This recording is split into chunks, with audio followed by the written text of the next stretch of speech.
پاکستان کی مشہور کلاسیکل گلوکارہ خاص کر غزل گائک محترمہ اقبال بانو صاحبہ 1925 کو نئی دلی میں پیدا ہوئیں۔ پاکستان بننے کے بعد وہ پہلے لاہور بعد ازاں ملتان مستقل طور پر شفٹ ہو گئیں۔ 1948 میں ایک زمیندار سے انہوں نے شادی کی، لیکن انہوں نے گلوکاری نہ چھوڑی۔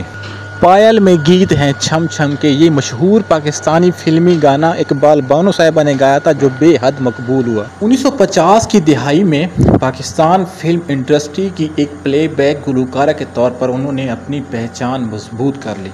ٹھمری اور دادرے کے ساتھ ساتھ انہوں نے غزل کو بھی اپنے مخصوص نیم کلاسیکل انداز میں گایا۔ ضیاء الحق کے آخری دور میں ان کا ضیاء الحق کے ساتھ پھڈا پڑ گیا تھا، کیونکہ انہوں نے لازم ہے کہ ہم بھی دیکھیں گے یہ والی غزل گائے کر جو ضیاء الحق تھا ان کو تیش میں مبتلا کر دیا تھا۔ ان کے بارے میں کہا جاتا ہے کہ وہ پاکستان تحریک انصاف سے وابستہ تھیں اور عمران خان کے لیے